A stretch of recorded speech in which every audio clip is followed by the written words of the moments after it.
Mercredi 8 décembre, Madame, Monsieur, bonjour. Tout de suite, les titres de l'actualité.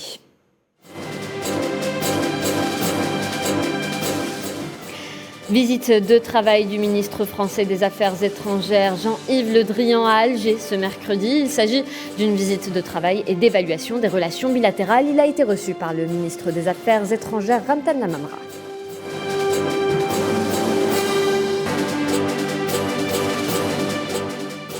Reprise des négociations pour sauver l'accord sur le nucléaire iranien demain en Autriche après un temps d'étude des propositions iraniennes lors des pourparlers.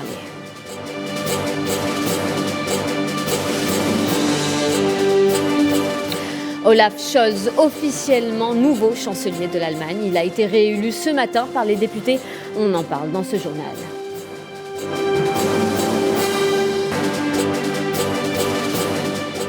Omicron ne serait pas plus dangereux que les autres variants du Covid-19, annonce faite par l'Organisation mondiale de la santé.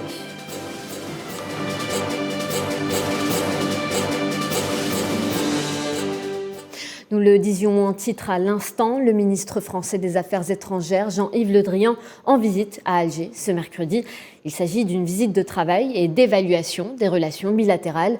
Jean-Yves Le Drian a été reçu par son homologue algérien, le ministre des Affaires étrangères et de la communauté nationale à l'étranger, Ramtan Lamamra, au siège du ministère des Affaires étrangères. La venue de Jean-Yves Le Drian intervient dans un contexte particulièrement tendu entre les deux pays. Le 7e forum de Dakar sur la paix et la sécurité s'est tenu le 6 et 7 décembre, après un an d'interruption à cause de la pandémie. Cet événement, sous le haut patronage du président sénégalais Macky Sall, a abordé le thème « Les enjeux de stabilité et d'émergence en Afrique dans un monde post-Covid-19 ». Des dizaines de chefs d'État, de ministres, d'hommes politiques, militaires et chercheurs étaient présents. Souhila Akilal. Le 7e forum sur la paix et la sécurité en Afrique qui s'est tenu durant 2 jours à Dakar au Sénégal avec la participation de plusieurs chefs d'État et d'hommes politiques a été l'occasion d'aborder la question sécuritaire et la montée de l'extrémisme violent en Afrique et de pousser la réflexion sur les réponses politico-militaires pour y remédier. L'urgence est là, dans ces pays déstabilisés, en partie occupés et menacés dans leur existence. Ces vies perdues, ces personnes déplacées ou réfugiées, ces familles endeuillées, ces écoles fermées et ces économies fortement perturbées. J'ai même la faiblesse de penser que pour certaines armes, la proportion chez les terroristes est supérieure à celle détenue par les forces régulières. La grande erreur des partenaires est leur faible implication dans le combat contre le trafic des armes en provenance de Libye, qui est pourtant le paramètre le plus important dans la prévenance de ce terrorisme. La crise sanitaire, ses répercussions sur la sécurité et l'économie des pays et la contribution de l'Afrique dans la lutte contre les pandémies était une des thématiques importantes abordées. Si la situation s'améliore par endroits, l'apparition d'un nouveau variant dans plusieurs pays rappelle que nous sommes tous exposés au virus et pas encore à l'ère post-Covid. Mais le thème nous engage aussi à être résilients, déterminés et combatifs. Il le faut face aux effets néfastes d'une double crise sanitaire et économique.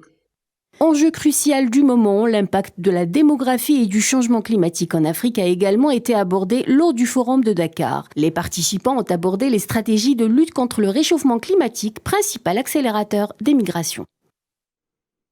Au Niger, 12 500 000 $ ont été octroyés au pays par le Fonds humanitaire régional pour l'Afrique de l'Ouest et du Centre, un don en soutien à la réponse humanitaire au profit des personnes affectées par les conflits. Ce don ne cible que 2,1 millions de personnes les plus vulnérables sur les 3,8 millions ayant besoin d'une assistance humanitaire.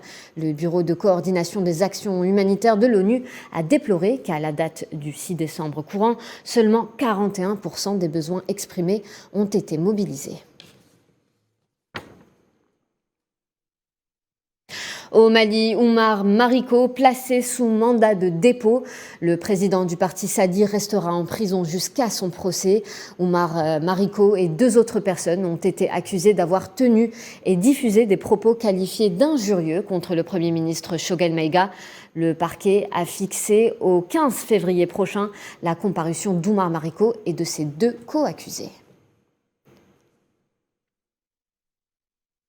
En Gambie, Adama Barrow, fraîchement réélu président, le vainqueur du scrutin de samedi, a promis la révision de la Constitution, notamment pour ce qui est de la limitation des mandats présidentiels. Amin Touta. 48 heures après sa réélection à la tête du pays, le président Adama Barrow a mis en avant ces nouvelles grandes lignes de son nouveau mandat présidentiel. Le candidat réélu s'est dit rassembleur et est revenu à son projet de la révision constitutionnelle axée sur la limitation des mandats présidentiels. La nouvelle forme de la loi suprême devrait mettre un terme avec l'ancienne constitution rédigée du temps de Yahya Jammeh. Je serai le président de tous les Gambiens. Nous allons faire en sorte de travailler même avec ceux avec qui nous avons des désaccords et des divergences. Nous restons ouverts à tous. Pour rappel, le scrutin de samedi s'est déroulé dans un contexte électoral marqué par le rejet de l'opposition des résultats. Osaino Darboe est venu en 2e place pour la 4e fois dans l'histoire des élections présidentielles en Gambie. Ses soutiens et partisans de l'opposition ont protesté lundi soir dans la capitale Banjul contre les résultats du vote. Le 2e mandat d'Adama Barrow devra commencer le 19 janvier prochain pour une durée de 5 ans jusqu'en 2027. Au Madagascar, hier marquait la 2e journée d'audience pour le procès de l'affaire Apollo 21, une journée exclusivement consacrée à l'audition du franco-malgache Paul Rafano Arana, l'un des cerveaux présumés de l'affaire. 20 personnes, dont 2 Français et leurs épouses, ainsi que 5 hauts gradés et un ex-premier ministre sont jugés pour avoir participé au projet Apollo 21, nom donné à cette tentative supposée de coup d'État et d'assassinat du président de la République qui devait être mis à exécution en juillet, d'après l'enquête. Ce mercredi, ce sera au tour du second Français accusé de s'exprimer à la barre. Au Moyen-Orient, l'Arabie saoudite annonce avoir riposté dans la nuit du lundi au mardi à un tir de missiles balistiques réalisé par les Houthis depuis le Yémen. L'agence officielle saoudienne SPA annonce qu'un site de lancement à Sanaa a été détruit. Les Houthis contrôlent une majeure partie du nord de Yémen, dont la capitale Sanaa, prise au gouvernement en 2014. Les négociations pour sauver l'accord sur le nucléaire iranien reprennent demain à Vienne, en Autriche. Après une pause en début de semaine, les pays participants à ces pourparlers ont demandé du temps pour étudier les propositions iraniennes. Les détails avec Mohamed Amin Aberkan. Relancés le 29 novembre, les pourparlers autour du nucléaire iranien entre Téhéran et les puissances occidentales reprennent demain à Vienne, en Autriche. Dans une récente déclaration, le chef de la délégation iranienne, Ali Bagheri Kani, avait annoncé de la capitale autrichienne que son pays avait soumis une proposition aux puissances internationales au sein de la commission mixte de l'accord sur le nucléaire iranien portant sur la levée des sanctions et les questions nucléaires. Les négociations pour sauver l'accord sur le nucléaire iranien, rappelons-le, ont redémarré le 29 novembre après 5 mois d'interruption, mais sont de nouveau en pause depuis vendredi dernier. Le chef de la délégation iranienne a estimé mardi que les positions formulées par son pays représentent des initiatives très utiles et constructives qui pouvaient faire avancer le processus de négociation. Conclu en 2015 entre la République islamique d'Iran et des grandes puissances, États-Unis, Russie, Chine, France, Allemagne ou encore Royaume-Uni, l'accord n'a toujours pas pu avancer depuis le retrait unilatéral du pacte des États-Unis en 2018 et le rétablissement de sanctions poussant en riposte Téhéran à se détacher de la plupart de ses engagements. L'accord offrait à Téhéran la levée d'une partie des sanctions étouffant son économie en échange d'une réduction drastique de son programme nucléaire placé sous strict contrôle de l'ONU. Ces sanctions viennent s'ajouter à une toile déjà très serrée de mesures visant l'Iran. À partir de janvier 2022, le week-end aux Émirats arabes unis sera à l'occidental. En plus du samedi-dimanche, le pays gardera une demi-journée de repos le vendredi après-midi. Les Émirats arabes unis deviennent ainsi le premier pays du monde à mettre en place une semaine de travail inférieure à 5 jours. Une décision motivée par des raisons de performance économique en s'alignant sur les jours ouvrables des marchés financiers internationaux. Cette décision vise aussi à attirer plus d'expatriés pour développer leur économie. En Allemagne, Olaf Scholz, officiellement nouveau chancelier succédant à Angela Merkel. Le social-démocrate a été réélu ce mercredi matin par les députés, ce qui marque donc le début officiel de son mandat. Olaf Scholz devient ainsi le 9e chancelier de l'Allemagne d'après-guerre. Il succède à Angela Merkel, qui aura gouverné le pays durant 4 mandats de 2005 à 2021. Hier, les présidents américains et russes se sont entretenus par visioconférence. Il a été question notamment du dossier ukrainien. Joe Biden et Vladimir Poutine ont décidé de donner une chance à la diplomatie. Pour Moscou, il s'agit d'un premier pas important qui revient à reconnaître la légitimité des préoccupations russes. Le Kremlin a renouvelé ses critiques contre l'influence grandissante de l'OTAN dans son voisinage. Vladimir Poutine a réclamé des garanties juridiques excluant à la fois une extension vers l'est de l'OTAN et le déploiement des systèmes d'armement avancés. Santé, le nouveau variant Omicron ne serait pas plus dangereux que les autres variants du Covid-19. C'est ce qu'a estimé le responsable des urgences de l'Organisation mondiale de la santé, qui précise d'ailleurs qu'il n'y a aucune raison de douter de l'efficacité des vaccins actuels. Neila Hamouda. Signalé pour la première fois en Afrique du Sud fin novembre, Omicron est désormais recensé dans une quarantaine de pays, une vingtaine rien qu'en Europe. L'apparition de ce variant fait trembler le monde.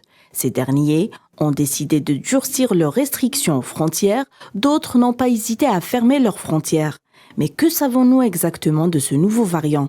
Est-il plus ou moins dangereux que le variant Delta? Le variant Omicron présente plus de mutations que le variant Delta. Plus de mutations ne veut pas dire nécessairement variant plus dangereux. L'OMS s'est montrée confiante sur l'efficacité des vaccins anti-Covid face à l'apparition récente du variant Omicron, qui pourrait finalement être moins sévère que prévu. C'est en tout cas l'avis esquissé par Michael Ryan, responsable des urgences de l'OMS, lors d'un entretien accordé à l'AFP. Il apparaît que ce variant, à l'évidence, est plus contagieux que le variant Delta. Selon l'OMS, Omicron est clairement hautement transmissible, probablement davantage que Delta, qui est quasi hégémonique dans le monde. Et pour l'heure, c'est vers lui que doivent se diriger les efforts. L'OMS ne déplore pour l'heure aucun décès lié à cette nouvelle souche. Pour rappel, les laboratoires Pfizer, Johnson & Johnson et Moderna ont déjà commencé à travailler sur de nouvelles versions de leurs vaccins pour cibler le variant Omicron. On va continuer à parler de Covid-19, direction les États-Unis où la ville de New York rend la vaccination obligatoire pour tous les salariés du privé. Une mesure qui prendra effet à partir du 27 décembre. 184 000 entreprises et commerces sont concernés. De nombreux grands employeurs de la ville exigent déjà que le personnel soit vacciné pour retourner dans ses bureaux, notamment Goldman Sachs et Morgan Stanley. Autre décision à partir du 27 décembre, les New-Yorkais âgés de 12 ans et plus devront montrer la preuve qu'ils sont totalement vaccinés.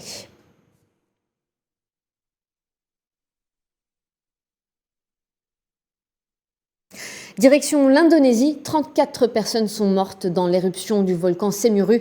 Selon un nouveau bilan, 17 sont portés disparus. L'éruption survenue samedi a recouvert de cendres et dévasté plus d'une dizaine de villages. Plus de 3500 habitants ont dû être évacués de la zone. Le Semeru, qui culmine à 3676 mètres, a connu de nombreuses éruptions ces dernières décennies, mais rarement aussi destructrices. Retour au pays, dernier préparatif avant le coup d'envoi effectif des travaux de réalisation du méga projet de port commercial El Hamdania Centre, un chantier qui s'annonce titanesque. Khaireddine Bataj. Imaginez un nouveau canal de Suez aux portes de l'Afrique, ouvrant une brèche économique et commerciale à tout le continent à partir de l'Algérie. Le méga-projet du port commercial Centre El Hamdaniya est la parfaite synthèse de la coopération algéro-chinoise en matière de développement économique en Afrique. Une infrastructure à dimension internationale, structurante pour le commerce extérieur et l'économie nationale.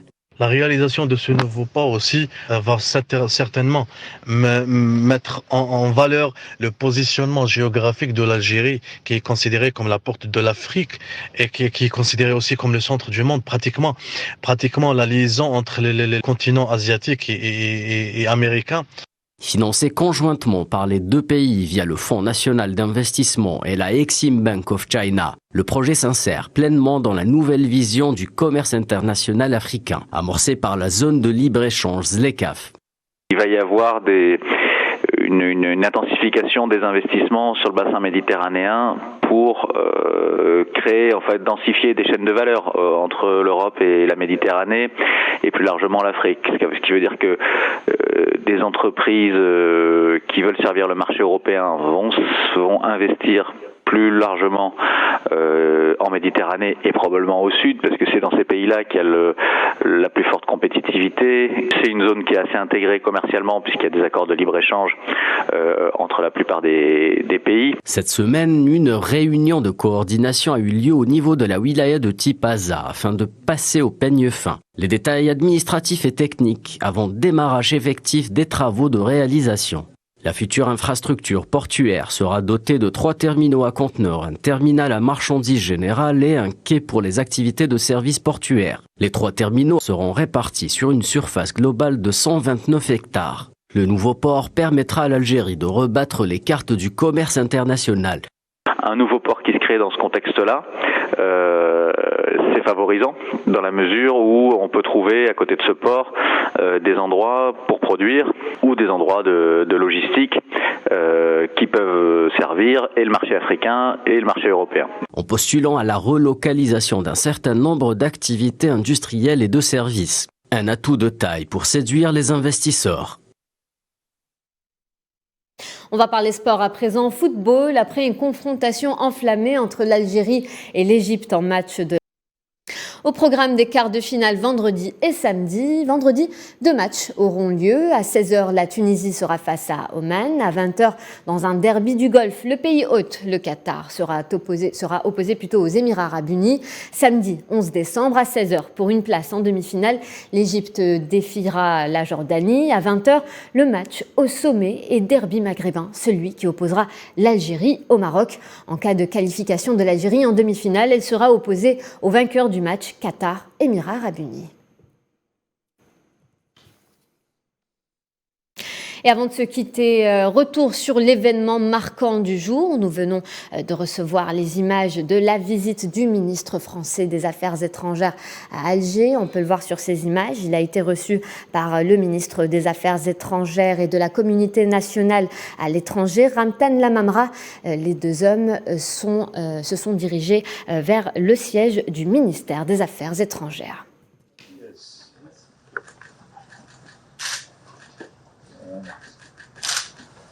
Pour la beauté de l'image.